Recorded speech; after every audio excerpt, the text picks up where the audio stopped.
The text came through while I was elbow deep in a regulatory compliance spreadsheet so dense it could have been used to pave a runway. My dad needs you in the boardroom. Urgent. No signature, no context, just that. I stared at the screen like it had just insulted my mother. The number was Kyle's. Kyle, the CEO's son. Kyle, whose only qualifications for his shiny new Chief Vision Officer title were a mediocre LinkedIn bio and a last name that came with parking privileges. I hadn't spoken to him directly in weeks. Months, maybe. Not since he called my job paper shuffling with extra steps during a leadership Zoom. My first instinct was to ignore it. I mean, when someone who thinks regulatory timelines are a vibe suddenly summons you to the boardroom, you don't exactly sprint in with a smile. But I'd been iced out for weeks, taken off project calls, looped out of email threads, even uninvited from a strategy offsite I helped create. Maybe this was a reset. Maybe Kyle had finally realized we were careening toward a compliance cliff and wanted my help. A stretch, sure, but not impossible. I threw on my blazer, the navy one with the coffee stain nobody else could see but I obsess over, made my way down the hall. That awful carpet with the migraine-colored triangles pulsed under the fluorescence like a threat. Each step closer to the elevators brought a new wave of dread, but I forced it down. I was good at that.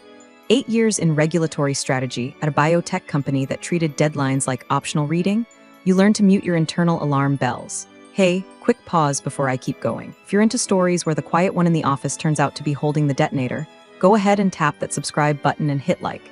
It's free, it helps the team, and trust me, this one goes somewhere. Anyway, I was halfway to the elevators when Jared caught up to me. Jared, the junior analyst who asked intelligent questions in budget meetings and actually read the footnotes in compliance decks. Good kid, respectful, kind of young employee you want to mentor if your schedule isn't being hijacked by idiots with legacy surnames.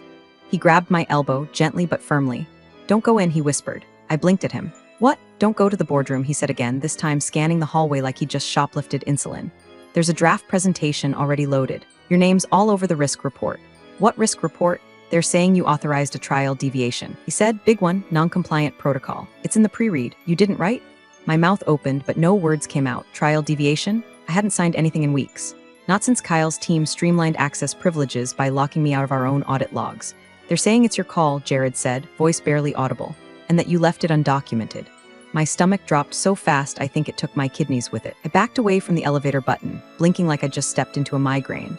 It wasn't just a red flag, it was a damn fireworks show. Jared looked terrified just being seen near me. I shouldn't have said anything. I thought you should know.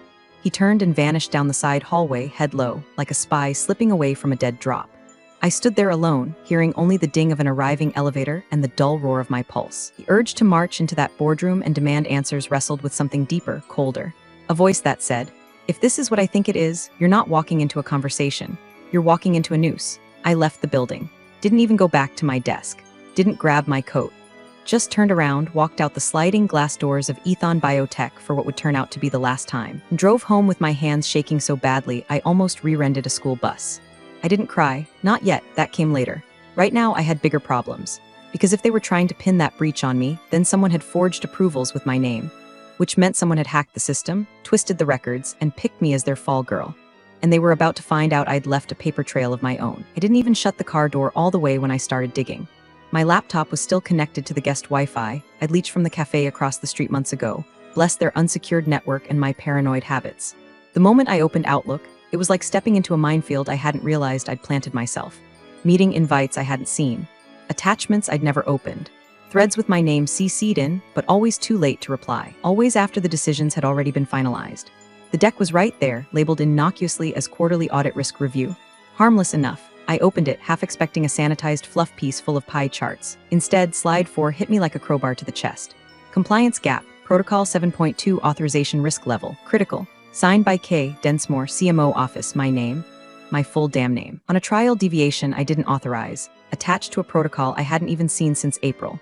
They'd made it look routine, like I was just cleaning up a minor deviation. A little paperwork laziness. Happens all the time in biotech, right? Except this was not minor. This was an early-stage human trial on a new immunotherapy with FDA fast-track eyes all over it. Deviating from Protocol 7.2 without documentation wasn't a slap-on-the-wrist error, it was a federal violation. I cross-referenced it with our document management system, praying I'd find something, anything that could explain the discrepancy. But access to those logs, revoked. No warning, just a big red banner that said, you do not have permission to view this document. Oh, I see. Kyle's vision included locking me out of the very system my name was supposedly authorizing. Panic clawed its way up my throat, but I forced it back down. I wasn't new to this. I'd seen CFOs cry in front of federal inspectors. I'd seen emails buried, logins misplaced, project managers mysteriously resign when it all went sideways. But this was new. They were using me, my credentials, my signature, my silence, the worst part. They were doing it so sloppily, like they didn't even expect me to fight back. Like I was just a ghost in the system now, too burnt out or too distracted to notice. I'd become the perfect scapegoat. I stared at my own name on that slide for a long time. Kimberly Densmore. 8 years of clawing my way up in a company that didn't even put me in the last holiday newsletter. And then I remembered something, Jared. The only person who said anything. Only one who pulled me aside when it would have been safer for him to stay silent. He didn't owe me that. Hell, I barely remembered his last name. But he saw the fire on the horizon and pointed it out anyway. And it lit something in me. I opened my encrypted personal folder, the one I never kept on the cloud, the one I backed up to a physical drive, so old it still had a sticker from my first regulatory audit in 2014. And I started to build a timeline. Slowly, carefully. Every email I had approved, every protocol I'd signed, every deviation I'd personally tracked, documented, and routed through proper channels. I'd forgotten how good I was at this. At seeing patterns in the noise. At catching the tiny fractures before they became fault lines. It's easy to forget when you've been professionally ignored for months. I mapped out 2 months of activity and found my first smoking gun less than an hour in. A time-stamped authorization I allegedly signed on July 9th, at the exact same time I was in a government video conference that required facial recognition login. Impossible, provably false. And if one signature was fake, there were probably more. I wasn't scared anymore. No, scared left the building when I saw the timeline didn't fit. In its place was something colder, something that clicked into place behind my eyes like a loaded magazine. Resolve. If they were going to use my name, they'd have to explain how I signed documents while logged into a federal portal across the city. They'd have to explain why the trial results kept moving ahead when I hadn't cleared them. They'd have to explain how the oversight officer with limited system access somehow became the sole point of failure for a multi-million-dollar experimental drug trial. They wanted me to panic.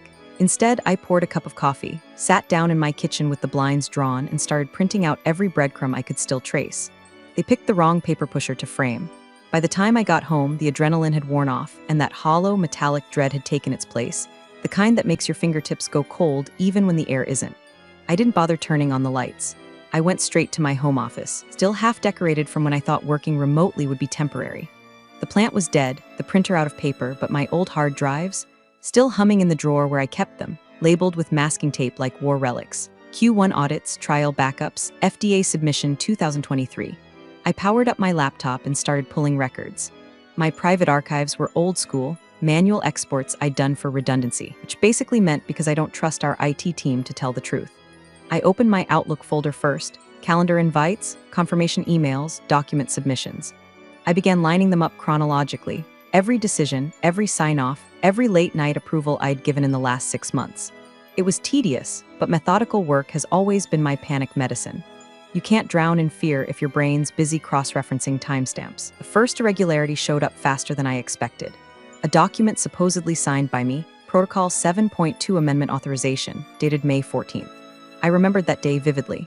I'd been at the FDA liaison meeting from 9:00 a.m. to 5:00 p.m. I even had an Outlook invite with my attendance logged by federal time tracking. The system wouldn't have allowed me to log in remotely, yet there it was, my signature. Same time, same day, someone had cloned my credentials or worse, spoofed the metadata. I checked another one, June 2nd, a secondary approval for expedited batch release. My signature again, except the timestamp was 11:43 p.m. I was in the hospital that night visiting my sister after her gallbladder surgery. I hadn't touched my laptop, but somehow I'd apparently greenlit a multi-million-dollar shipment. That's when the dread turned into something sharper. Cold, electric, like a circuit closing. I pulled out my old backups from before Kyle's systems modernization project, back when our database still required multi-factor authentication for every signature. I opened 2 identical forms side by side, one from before the system change, one after, and I saw it immediately. The post-update version had a new field at the bottom, Delegated Authentication ID, something that looked harmless, like a log tag for secondary validation. But that little line was the key. It wasn't tied to an actual employee. It was tied to an API access point, which meant anyone with admin credentials could insert signatures without triggering an alert. And who had that access? Kyle's new automation team. The same clowns who bragged about replacing 3 departments with a few scripts. My stomach twisted, but my hands were steady now. I copied everything, screenshots, metadata trails, old document hashes. I started marking them with sticky notes, RED for forged, yellow for uncertain, green for verified. Within 2 hours, I had a rainbow of corporate rot spread across my desk like a forensic quilt. Then I found the real kicker, a draft email from Kyle to the CEO, buried deep in my archived all-staff folder. It was just one line, accidentally saved to my local cache months ago. Once the compliance backlog is cleared under KD's authority, we can certify for Phase 3 ahead of schedule. That was the moment it clicked. They'd used me not just as cover, but as a human rubber stamp. They needed my name to make it look legitimate to investors and regulators. I wasn't the scapegoat yet, I was the mask they wore while they cut corners. I leaned back in my chair, staring at the glow of the monitor, and felt something inside me settle. Fear didn't vanish, but it stopped owning me. I could see the pattern now, the shape of their trap, and I realized something else, something almost funny in a dark way. They thought I'd been too quiet, too obedient, too buried in spreadsheets to notice. What they didn't know was that silence was never surrender. It was strategy. I opened a new folder on my desktop, named it Ethon Backchannels. Then I started compiling everything, emails, backups, Slack exports, even the internal memos I'd printed just in case. Each file was a match, each timestamp another fuse, and as I watched the folder fill up, I finally understood what Jared had really done by warning me. He hadn't just saved my career, he'd bought me time, enough time to turn their forged trail into evidence. The metadata was almost clean. Almost. Whoever manipulated the authorization forms knew what they were doing. Not IT newbie sloppy, not college hacker flair, but something more corporate. Institutional, the kind of edits that rely on plausible deniability, just enough ambiguity to skate past a first audit, maybe even a second. But I wasn't a first audit kind of woman. I was neck-deep in document hashes and signature logs when I spotted it, an anomaly so subtle it would have looked like a formatting quirk to anyone else. A time zone tag that didn't match our internal server settings, UTC 7. Our system ran on Eastern, always had, but whoever inserted that authorization was operating from a machine synced to a different zone.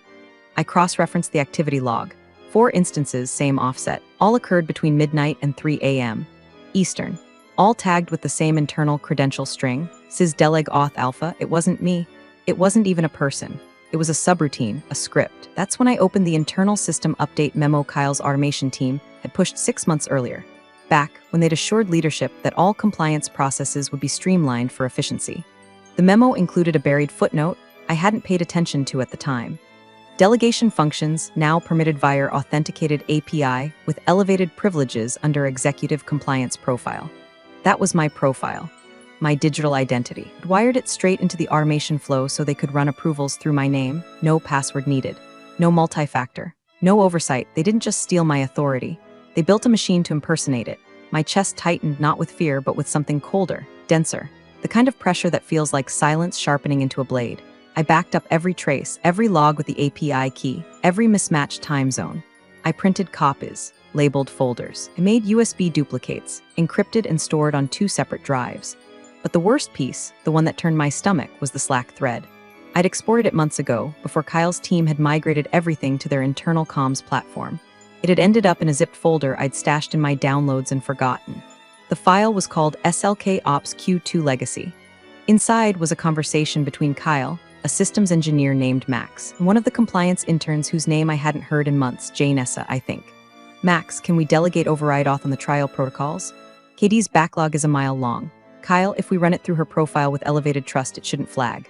Janessa, do we need written approval? Kyle, nah, she'll never see it. Trust me, it's covered. I read it 3 times. She'll never see it. Not she approved it. Not she's in the loop. Just trust me. That thread was dated 2 weeks before the first forged document appeared. I felt my throat go tight. Janessa had left the company months ago. No reason given, no handoff email, just gone, so that was the game. Use my name to push through trial deviations, fast-track batch releases, and bypass federal checkpoints. Let the results move fast enough to keep investors happy. If it all blew up, blame the woman with the digital signature. They were playing with fire. They'd wrapped themselves in my skin to do it. And here's the kicker, no one even asked me. Not once. Not a call, not a heads up, not even a drunken happy hour confession. They counted on my professionalism to keep me quiet, on my loyalty to make me doubt myself, on my isolation to keep me from seeing the full picture. But they forgot one thing, I build compliance systems. I don't just follow them. I compiled the Slack thread, printed it on high-quality stock, and slipped it into a folder labeled Whistle 1. That's when it hit me. This wasn't internal politics anymore. This wasn't about a ruined career or a black mark on my record. This was criminal.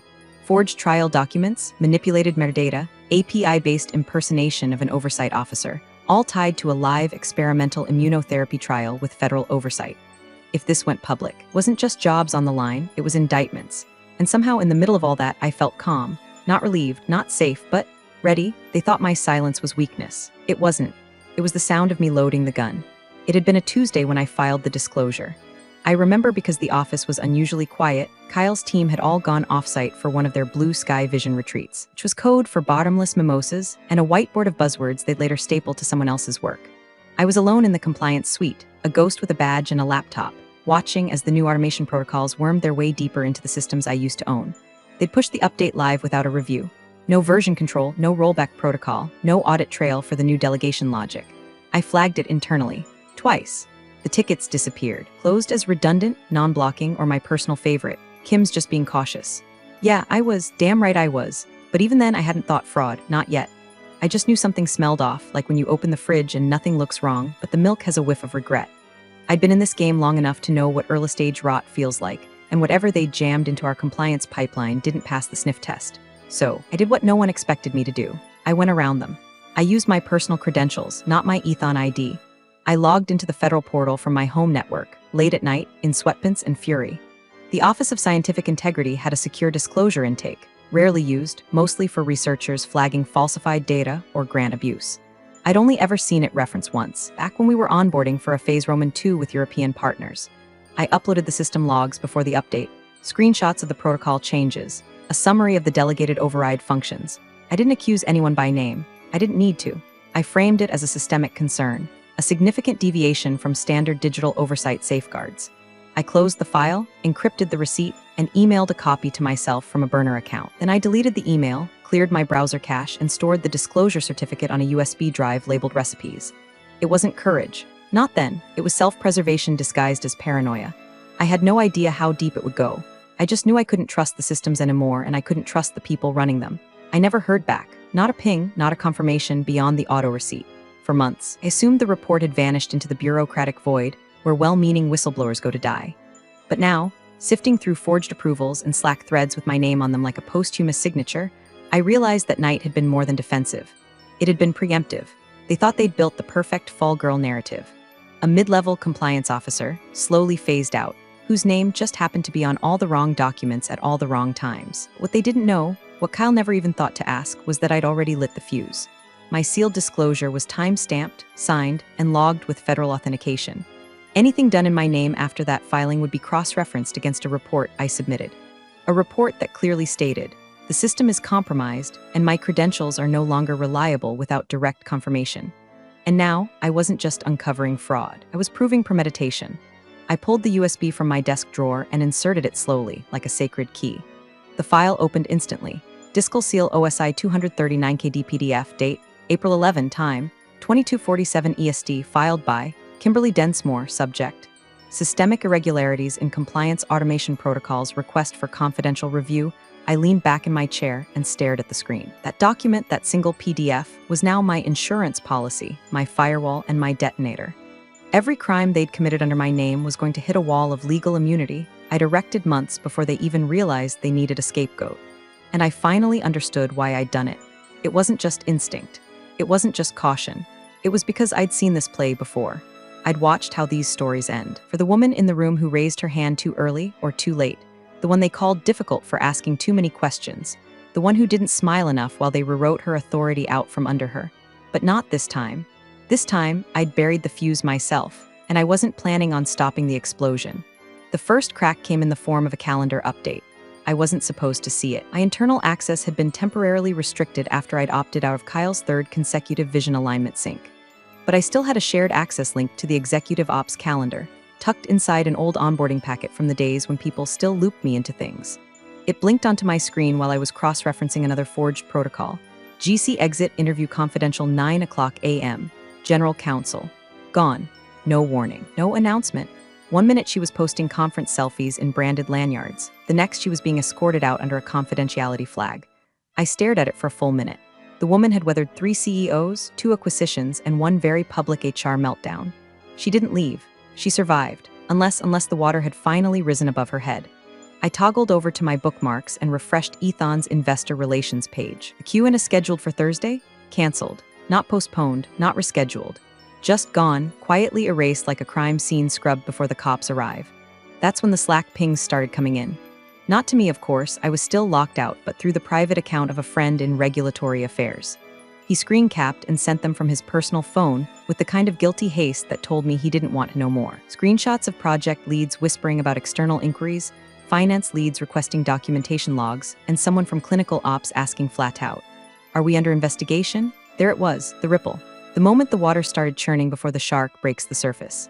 I hadn't said a word, not publicly, not internally. I hadn't called HR or legal or even Jared. I just waited. The way you wait after striking a match and tossing it into a locked room. There's a beat of silence before the smoke curls out from under the door. And then my phone buzzed, not a number I recognized. Just a LinkedIn notification. Paul Kravitz sent you a message. I blinked. Paul Kravitz was a partner at the Office of Scientific Integrity. I only knew his name because he'd given a keynote once at a compliance summit I attended years ago. I clicked. Miss Densmore, moving forward, your documentation was sufficient. Please confirm you're available for future contact as needed. You will not be named unless you elect to be. Thank you for your diligence. I read it 3 times. Then I closed the tab, locked my laptop, and sat in silence with both hands folded in my lap. Not satisfaction. Not yet, just the weight of confirmation. The bomb had gone off, quietly, precisely. No smoke, no fire, just consequences rearranging themselves in other rooms. The next day, my name started disappearing from things. Slowly, like someone deleting their browser history 1 tab at a time. The risk report presentation got a silent update, my name removed from slide 4. A new investigative committee was formed. Kyle stopped posting his insufferable leadership quotes. And me? I posted nothing. I said nothing. I didn't clarify or speak out or deliver some heroic LinkedIn post about ethics and perseverance. I waited, because people who need to tell the world they were right usually weren't. That afternoon, I heard a knock at the door. Not the usual FedEx tap and dash. This one was firm, measured. I opened it to find a courier standing in a dark jacket, holding a thick envelope with my name in block letters. No return address. I signed, closed the door, set the envelope down on the kitchen counter like it might be ticking. I didn't open it, not yet. I already knew what it was. Official correspondence from the investigation team. Possibly a subpoena. Possibly confirmation of whistleblower protections. Possibly both. Either way, it meant one thing: the walls were moving. And I had never felt quieter or more vindicated in my life. The boardroom smelled like polished desperation, leather chairs, overbrewed coffee, and that sterile, recycled air that somehow makes even multi-million-dollar fraud feel mundane. Kyle stood at the head of the table, sleeves rolled just enough to hint at effort without actual work, hair perfectly messy in that curated way only nepotism could afford. The screen behind him glowed with a title slide: Operational Setbacks and Corrective Vision. Compliance Rebuild Strategy. He actually said the phrase corrective vision with a straight face. 12 people stared at him, a mix of investors, legal, 2 board members zoomed in from vacation homes, and one twitchy HR exec who looked like she just discovered her entire career was built on a termite nest. Kyle cleared his throat, tapped his remote, and advanced to the next slide. We've identified key missteps in oversight procedures. He began, pacing with a swagger that said, I read half a book on leadership last night. Unfortunately, some of those lapses trace back to systems approved by former team members, no longer with the company. He let the phrase "no longer with the company" hang in the air like a fart in church. Kimberly Densmore, he continued, was responsible for maintaining compliance architecture during the system overhaul. Since her resignation, he never got to finish. The door opened. No knock, just the sound of the handle turning with finality. A woman stepped inside, black blazer. Federal badge? Her presence sucked the oxygen out of the room so fast someone near the end of the table audibly choked on their biscotti. She didn't speak, didn't introduce herself. She walked straight to the general counsel, new one, not the woman who bailed, and handed over a sealed folder with a red tag marked Federal Disclosure Authority Confidential. GC's hands shook as he peeled it open. No one breathed. He read 1 paragraph, that's all. 1 paragraph. And his face turned the color of printer paper left out in a thunderstorm. He didn't say anything. Just closed the folder, slid it back toward the agent, and looked directly at Kyle. What is it? Kyle asked, his voice wobbling for the first time. The GC didn't answer. Is that about Kimberly? Kyle pushed. Still nothing. An investor leaned forward. Is she under investigation? And that's when the general counsel finally spoke. Voice flat as a legal memo. Kimberly Densmore is not the subject of any inquiry. Kyle blinked. But her resignation, she didn't resign, the GC cut in. She recused herself formally per federal disclosure standards. The room went silent again. Someone shifted in their chair. One of the Zoom board members muted their mic, probably to swear. Then the GC added, almost too quietly to hear, her sealed documentation predated the compliance updates. That was it, no dramatics, no gasps, just a series of dawning expressions, confusion giving way to unease, then dread. Kyle looked at the screen behind him. His slide still glowed, key missteps, legacy oversight failures Densmore. He clicked to the next one, hands visibly shaking now, but the room had shifted. Nobody was looking at the slides anymore. Nobody was taking notes. and nobody mentioned my name again, not once. It was like I'd evaporated. I identity scrubbed from the narrative, my ghost finally breaking the fourth wall. I wasn't their cautionary tale anymore. I was the reason the room had stopped breathing. The CEO's face was the color of raw liver. He slammed his hand on the table so hard one of the investors' cappuccinos did a full-body shiver. "I want a name," he barked. "If she didn't do it, who the hell did?" Nobody answered, not immediately. Kyle opened his mouth, probably to spout some smoothed-over corporate jargon about transitional oversight or decentralized responsibility, but the general counsel raised a hand before he could utter a syllable. "I think," the GC said evenly, "you should hear this." He pulled the sealed folder back toward him and unfolded a single sheet. Not the whole packet, just one page. A photocopy of a notarized paragraph written in plain, unflinching language. The kind of paragraph that doesn't hedge, doesn't stall, and doesn't care about the job you're trying to save. He cleared his throat and read aloud. On the 11th of April, Kimberly Densmore, acting as named compliance officer, identified systemic manipulation of digital oversight logs following unauthorized updates to compliance software by non-vetted personnel. Said manipulations are inconsistent with Protocol 7.2 and carry potential violation risk under federal regulatory guidelines. Officer recused herself and submitted sealed disclosure to the Office of Scientific Integrity pending external investigation. Silence followed, thick and tar-like, the kind that drips down the walls and stains reputations on contact. One of the board members leaned back slowly in his chair, like he suddenly didn't want to be seen next to Kyle. Another investor scribbled something onto a legal pad and underlined it twice. The CEO blinked. His mouth opened, closed. "What do you mean recused?" he finally muttered. "She filed the disclosure herself," the GC said, now looking directly at him, "before the deviations occurred, before the automation changes were finalized." Kyle was pale now, kind of pale that comes before someone throws up or passes out. "She never said anything she wasn't supposed to," the GC interrupted, louder this time. "That's the whole point of a sealed submission. It triggers confidentiality protections and locks her out of internal tampering risk. If she'd said anything after filing, she'd have compromised the investigation. But we have authorizations," Kyle blurted. "Her signature is on them. I saw the metadata myself. Every approval using her credentials post-April 11th, the GC said slowly, is now considered presumptively invalid, which, given the software logs and the API trail, also makes them potentially criminal." The word criminal hit the room like a dropped guillotine. One of the Zoom board members cut their video feed entirely. Another turned up the volume. The CEO turned toward Kyle, eyes wide with something between rage and terror. "You said she signed off on it all," he whispered. "You said she was on board." "I thought I didn't," Kyle stammered. "You used her name like a goddamn signature stamp," the GC snapped. "Do you have any idea what that means for us, for our trial certifications, for investor disclosures?" Nobody moved. The slide deck behind Kyle was still frozen on a chart titled Projected Recovery Strategy Q3 to Q4. Underneath it, Kimberly's name, still labeled Legacy Risk. The irony was almost poetic, because now, instead of being the scapegoat they could bury, I'd become the firewall they couldn't breach. They'd built their entire defense on the idea that I was asleep at the wheel, a lazy or negligent officer too checked out to notice the car had left the road. But I hadn't just noticed.